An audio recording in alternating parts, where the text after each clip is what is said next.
Good evening, good afternoon, good morning, or whenever you happen to be listening to this. Welcome to the Film Realist Podcast, the film and TV podcast from a complete nobody.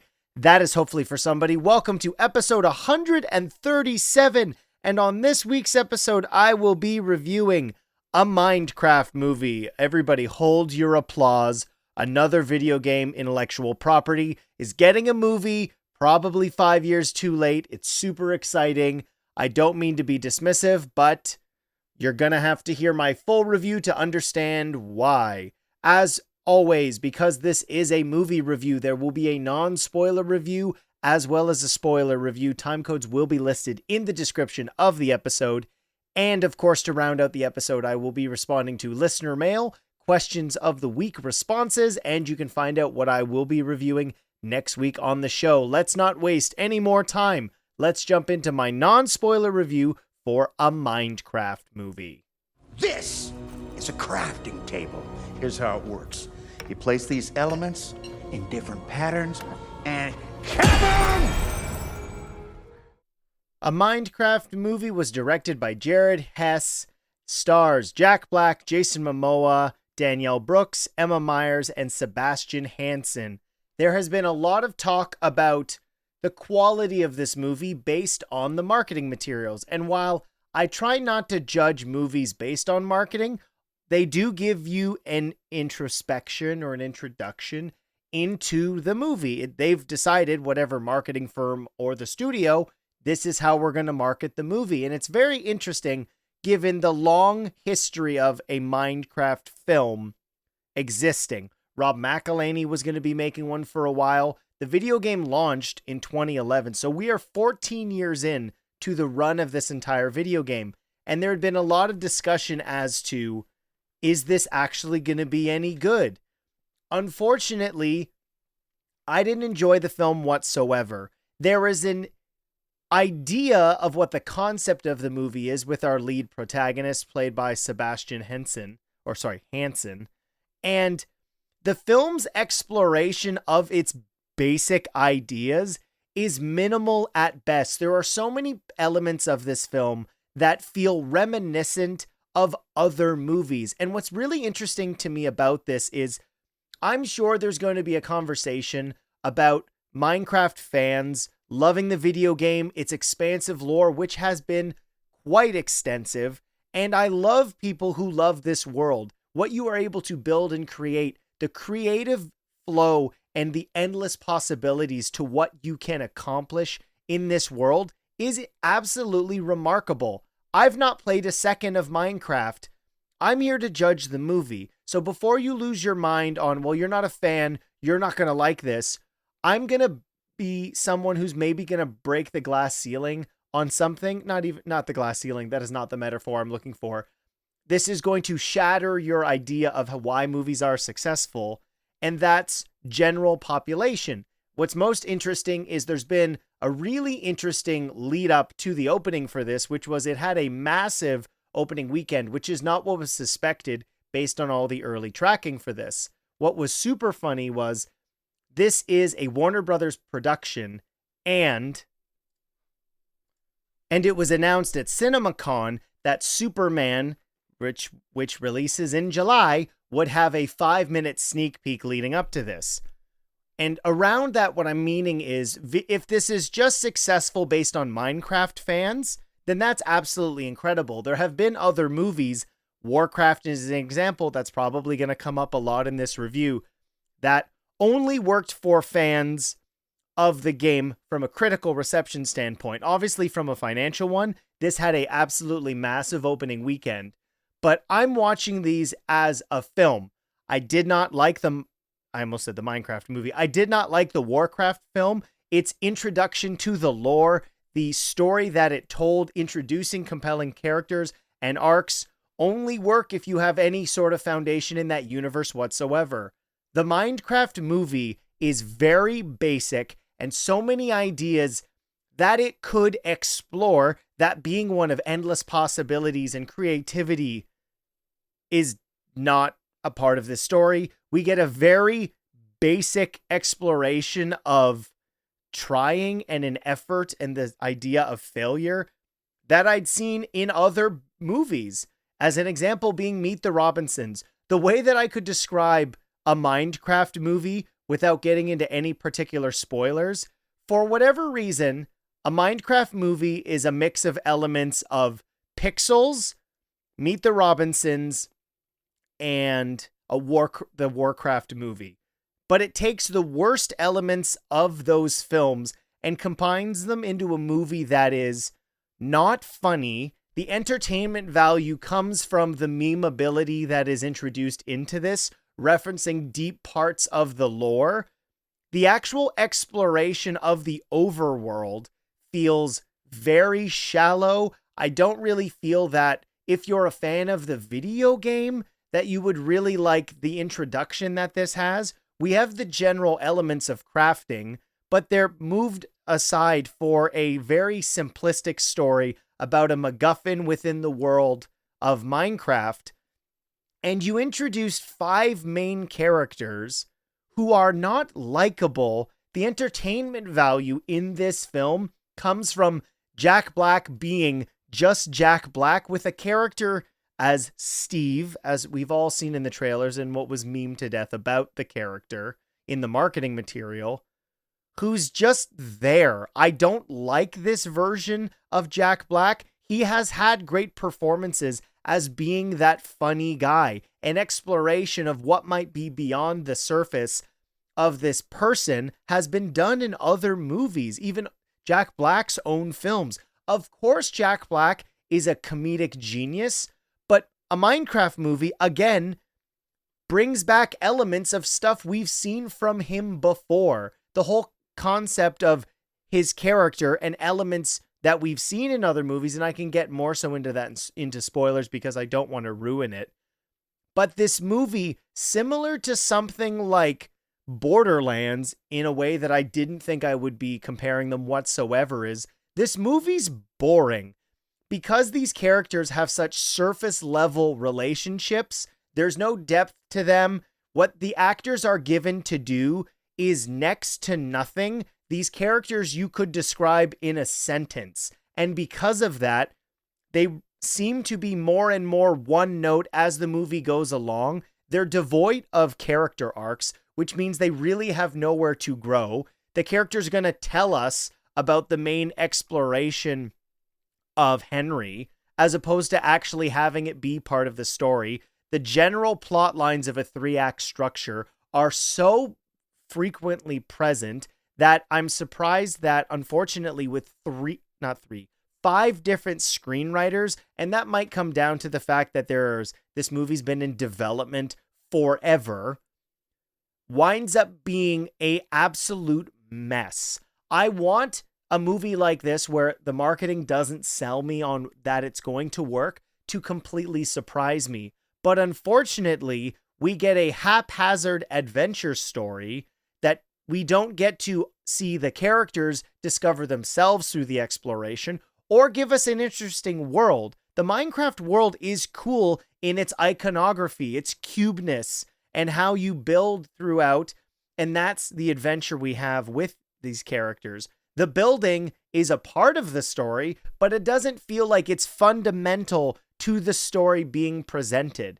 And weaving in the creation, the construction, the building of items, that should be an essential part of the story, and it's not. It sort of just feels like not an afterthought, but it's not essential. It's like, well, Minecraft has building, we should do that.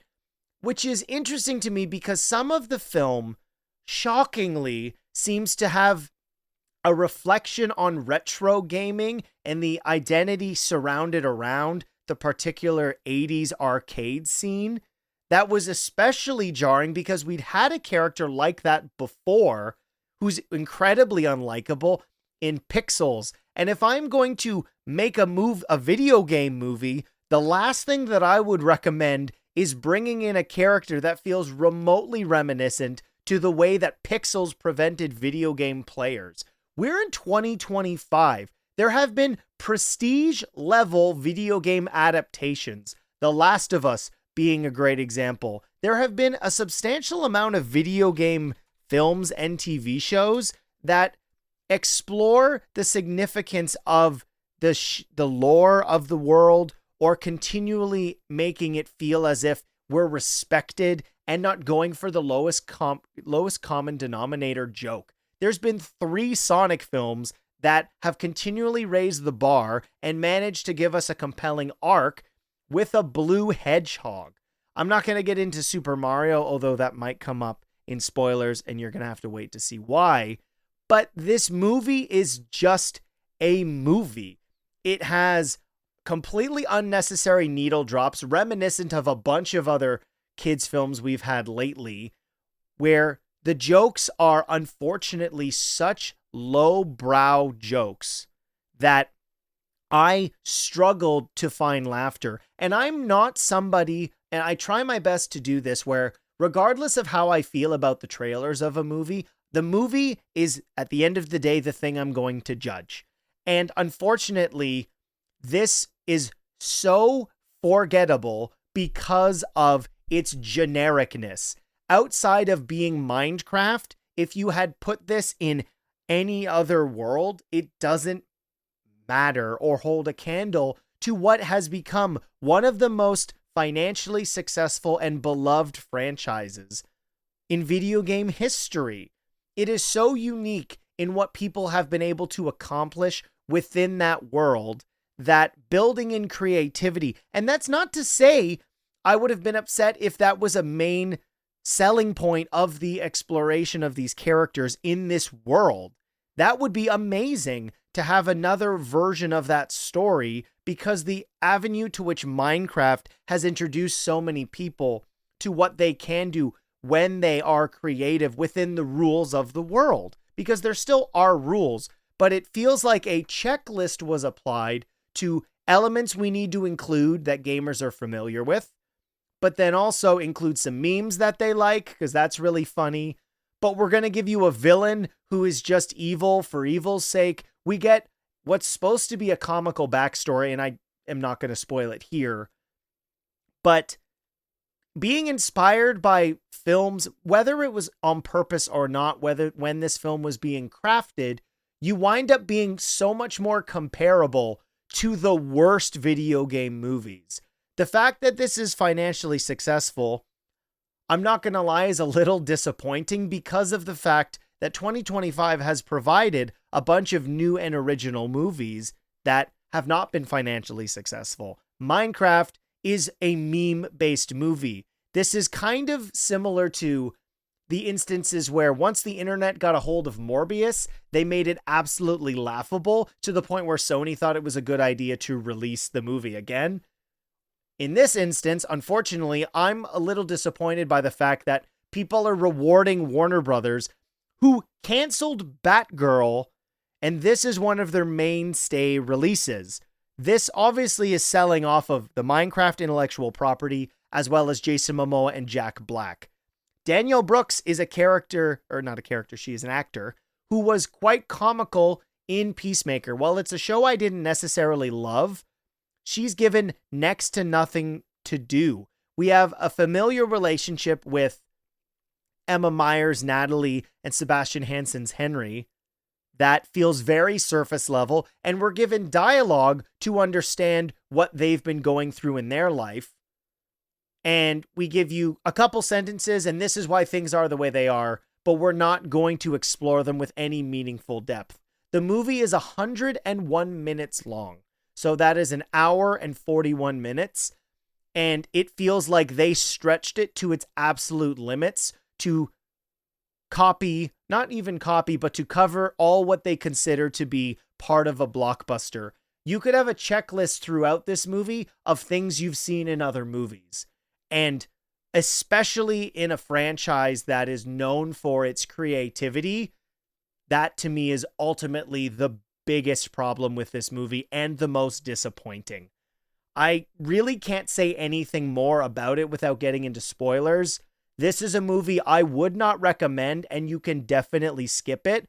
All of the major twists and scenes, I wouldn't even call them twists, are already on social media because people find it acceptable to record with their phones in theaters.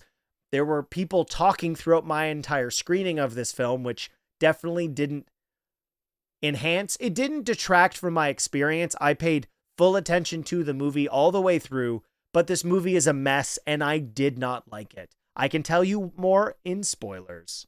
Hola. That thing doesn't understand a word you're saying. We're talking. So the movie starts with an origin for Steve, and then he loved mines. He eventually gets to the Overworld and lives his life amongst everybody, creating incredible things. And a movie opening up with an intro like this is somewhat required because the world of the Overworld requires some introduction. But just having Steve/Jack Black explain it to us all is similar to those prologues we're so used to in bad movies. As we move forward, we learn about the garbage man, who's played by Jason Momoa. He won an arcade game in the 80s, and now his life sucks.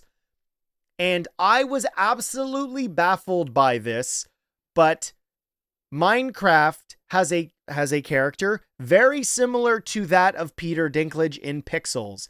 And if you were trying to sell one of the most popular video game franchises of all time as a video game, having a character who was the epitome of mockery of retro video game players makes absolutely no sense to me whatsoever. And Jason Momoa is doing his best with what he's given. He's a big bumbling idiot, and Jason Momoa is a funny actor, but this character, outside of being broke, that being his motivation for everything, is completely disposable, not in terms of the story, but a character that has the most minimal exploration. His second act twist where he winds up doing something selfishly and it breaks his relationship with Henry, ultimately to sacrifice himself and come back in the third act. All of these plot points, they probably sound incredibly familiar because they have been done and better in other movies. And Henry might as well be called, I have to look up his name. I want to say I can't remember, but the lead character, Lewis? Yeah, it's Lewis. There we go. I want to confirm that I'm right. Yeah. Henry's character, you could call Lewis from Meet the Robinsons, which is, he is a very creative and artfully talented student who moves because his mom died and he's now living with his sister who's running social media for Chip Factory. And he builds a rocket ship and it explodes, causing some problem at the chip factory, and this ruins his confidence when it comes to building. Not a bad setup, but what Meet the Robinsons did so effectively is he goes through trials and tribulations of a lot of the things he builds not working, and seeing from all the people he interacts with that failure is one of life's greatest teachers. You only learn when you are incorrect. If you just know everything, you're less likely to retain it or have the capabilities to overcome challenges. He has one challenge, shows up in Overworld, and then everything, all of his ideas allow him to be this creative person. And he never goes through an internal struggle about maybe I should leave and go to my own world, or should I stay here because of everything I'm capable of. That would have been way more than we get from him in this story. He goes on this mission to get the MacGuffin, which is a crystal box to put the orb, which is also a cube, so they can go home. In the meantime, we get a stand-in for the orcs from Warcraft. We get I believe they're just, what are they called? They're pigs.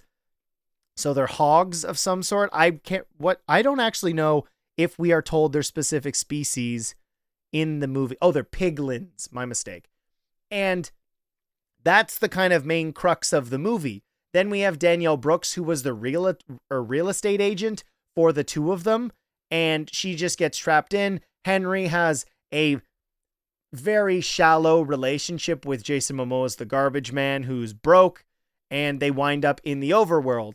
Jack Black is so Jack Black, it's too much Jack Black. He's just yelling, and I referenced the Mario movie, which of course the internet was stormed with Peach's covers and talent show renditions, and it was a really funny moment. If you want to hear my review of Mario movie, go check on your favorite podcast platform.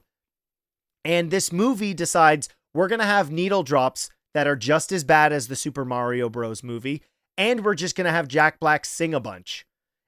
I love Jack Black and singing when he's doing Tenacious D and The Pick of Destiny. But this character is at an 11 to quote Spinal Tap the whole time and just sings a couple songs with Jason Momoa. La-di-da. They're just, look at us, we're doing the thing that you're familiar with. And that's pretty much a Minecraft movie. It's, we're doing the thing. Here's all the different memeable moments. Here's some crafting. Are we going to talk about how cool it is to build? No, not really. We're going to do it once. The older sister and the real estate agent are going to do it once. Look at us. We figured these things out. And then we're going to end the movie with a giant sky beam because, you know, sky beams are part of movies from the early 2000s. So much of this movie feels like Blockbuster 101 from the late 2000s and then the 2010s. Things we were sick of then with a sky beam and a MacGuffin. There are ways to do that effectively as being a part of your narrative. But compared to the Lego movie, which I would say is Citizen Kane, this movie is so nothing that, unfortunately, what makes me so mad about it is the wasted potential. I don't like this because it's not even entertaining. And that's really frustrating because this is a universe that people love. They spend years of their lives in their overworld, the communities that have been built up with how people work together, the exploration into the nether, discovering portals, how you can use all of the different materials to build incredible creations, and you get a movie that is the Space Jam 2 of video game movies. This is intellectual property. We needed to make a movie because we've had the rights for this since 2014. And it is so bare bones generic. Just being Minecraft is just enough, apparently, for people, which is really unfortunate because you also have the inclusion of Jennifer Coolidge, who's just there to be Jennifer Coolidge. Is there a possibility that this somehow winds up being kind of a cult favorite for how bad it is? I could definitely see that. But there is so much of this movie that I felt disinterested by because the movie doesn't bother to make you care. Whether that comes down to the script level, the direction, not really having a clear path, there is a way to explore this world and have a much simpler idea and make it feel much more meaningful. But when you don't really feel that there's an emphasis on one particular point of view, you wind up with nothing. And that's super disappointing from a property that, even as somebody who has spent 0 seconds playing, I'm disappointed that I am now even more disinterested in this as an adaptation whatsoever. Am I likely to explore the video game? Probably not at this point, given how developed it is, and so many people would be so much further ahead than I would be starting off from square one because of all of the different complexities that have been added to this universe as it's gone along. And that's super disappointing. To have another video game adaptation that feels like it is from the way dark ages of video game movies, things like the Super Mario Bros. Movie of the early 90s, that's incredible to me. And as somebody who was not a fan of Super Mario Bros. The animated movie, this is in line with the Monster Hunter we got in 2020 and Borderlands and Warcraft. And I'm disappointed that that's the case. There was so much wasted potential with Minecraft, and this is a movie that I will definitely not be watching again. That will do it for my spoiler review. Let's jump into listener and question of the week responses. Can I ask you a question? Just one? There's something I've been needing to ask you. I ask the questions, you answer the questions. Why do you ask questions to which you already know the answers? Did that count as a question? Yes. Damn it.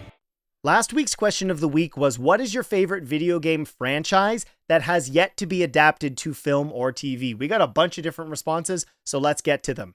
Jermaine says, I want to see a Gears of War, Star Fox, and Detroit Becomes Human, or Shadow of the Colossus. I hit all 3 consoles. I cooked again. You're welcome. Thanks, Jermaine. Gears of War is something that I think you could easily do in film or TV. Star Fox would be an incredible animated movie, and Detroit Becomes Human would have to be a television series, and Shadows of the Colossus would be an Unreal American-made or Japanese-made anime specifically. Scotty Cameron writes, my favorite video game franchise that hasn't had a film or TV adaptation yet is probably Splinter Cell. It's my favorite series of stealth games and the best franchise with Tom Clancy's name attached. I know Ubisoft is making a Splinter Cell Death Watch to release on Netflix.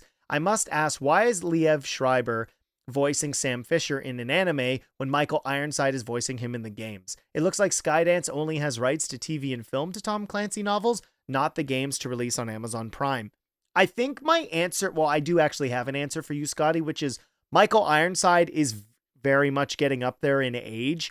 And if you're getting somebody who potentially would have to continue to voice him for a long time, Liev Schreiber is a great option for that. Dylan Pollock writes in, Season 2 is definitely the worst season of Daredevil, and quite frankly, I skip all the Elektra scenes when I do my rewatch. It feels like everything grinds to a halt with her or Stick when they come up with the war, blah, blah, blah. So that's a reference to something I said to Dylan earlier in last week's episode. And Dylan responds, I can say this since the adaptation hasn't come out yet, but I loved Until Dawn, which is basically a choose-your-own-adventure horror. I also think it was a bad idea to turn it into an actual movie when the whole thing changes based on the time and choices you make. Interesting. I've never played those, and I'm sure the movie's going to be very scary. Josh Prattle writes in Red Dead Redemption. Okay. Freak Sky says Life is Strange Before the Storm. Okay. And then we got Pizza Tower and Anton Blast. I'm not familiar with that. CR7 Fans 2008 says COD. I mean, there's a ton. Warfare literally comes out next week, or the week you're listening to this. Bingus Madness, Hollow Knight, and Metroid. Really interesting. I think you could do an incredible sci-fi film with Metroid, and Hollow Knight obviously would have to be anime. I'm very sorry. Kiziak 8930, the Project Moon trilogy, Library of Runa, Lobo to My Corp, and Limbus Company would make for a good movie and TV show. I've never heard of any of those, but I'm super glad to see we got responses from a lot of new people. And then Ricardo Frangu says Titanfall. I love Titanfall. Those games are absolutely incredible. I want to make sure I didn't miss any on Anchor, where you can write directly to the episodes. I believe I had Scotty Cameron's already in there, so I don't believe I missed it. Nope, I have that. And then, as has become tradition, we have a lengthy email from Scotty Cameron. I can understand why Kyle hasn't watched Hannibal yet, because by his own admission, is a scaredy pants. Absolutely true. Even though Hannibal franchise is a cerebral horror franchise, and not a visceral horror franchise like your Saws, Halloweens, and Friday the 13th. It still makes sense as to why Kyle hasn't seen it. I would still very highly recommend it. I will note that the first 2 seasons are structured more like CSI or NCIS, where you have Will Graham, Jack Crawford, and Hannibal Lecter investigate various serial killers. I did watch the first 10 seasons of CSI. Granted, there's an underlying narrative in those seasons of mystery of the Chesapeake, that's got to be what it is, Ripper, and it develops the relationship between Will Graham and Hannibal Lecter. Anyone with a base knowledge of the franchise knows Graham is the FBI agent who arrests Hannibal. Yes, I did know that. The 3rd season starts with a very loose adaptation of the novel Hannibal before transitioning into Red Dragon. Red Dragon, interestingly enough, probably has the most adaptations of any of the Hannibal stuff that I do know. There's my spoiler-free rundown of Hannibal, highly recommended.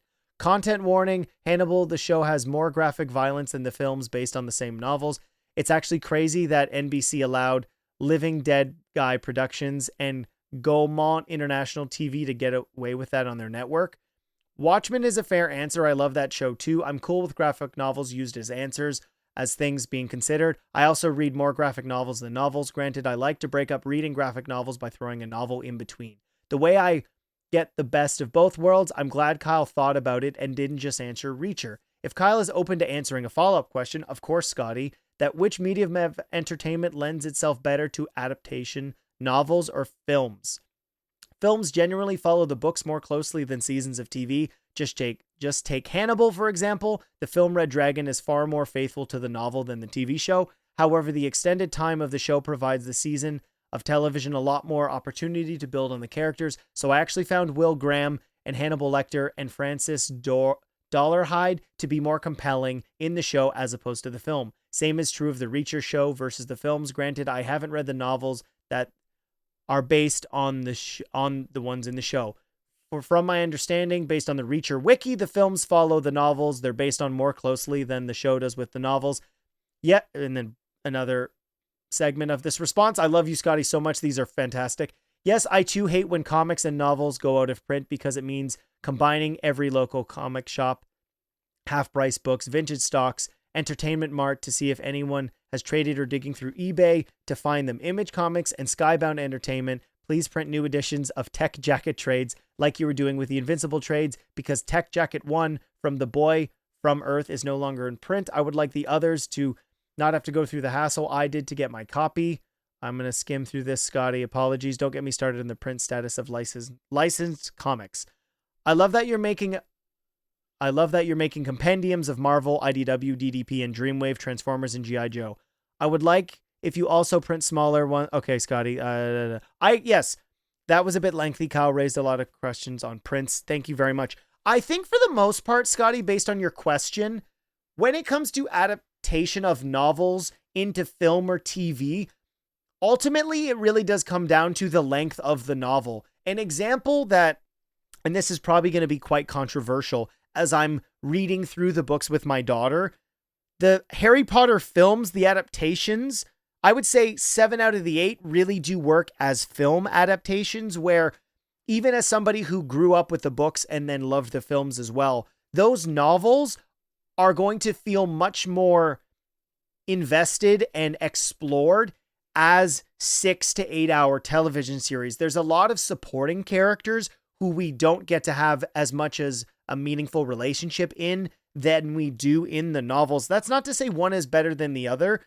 For the most part, when in doubt, whether it's a graphic novel or an actual novel, I would tend to lean towards television, but that still does ultimately rely on the capability of that showrunner knowing when to adapt and when to expand as well. A great example, and this probably feels like such an easy thing from a video game standpoint, The Last of Us did that perfectly, which was expanded when it needed to, but followed the game as well. And you managed to make something that you could argue tells a better story. So if that's cheating, my answer would be what makes the best story. The length of novel usually means it'll work as a film because you can be more specific, but length of exploration is also more meaningful in television because you have more time. A better TV show, in theory, should be better than the movie. So that leads me to that mostly being my answer. I hope I didn't talk around it too much. Thank you to everybody who submitted your answers for Question of the Week. And as Scotty has done consistently throughout the time of this podcast, go ahead and ask me a question. I love answering them. That brings me to my question for you, the listener. This week's question of the week is, what is your favorite revenge thriller? So somebody who is wronged, who goes on a mission of vengeance, potentially to redeem somebody wronged. There's a lot of different variety for this, and I'm really looking forward to that. To answer the question of the week, you can email the podcast, filmreelistspod@gmail.com. You can also answer directly on YouTube and Spotify. I will see it there, as well as at me, the Film Realist, on any of the social medias. Just make sure to include the hashtag QOTW. Thank you so much for listening to the Film Realist podcast. If you haven't yet, please drop a follow on your preferred podcast platform, as well as leaving a 5-star review. It helps the podcast reach more ears and will help me eventually reach another goal that I am attempting to do, which will allow me an opportunity to provide more in-depth and potentially even more things covered on the podcast. Thank you so much for listening. My name is Kyle Naranya, and I will see you next week.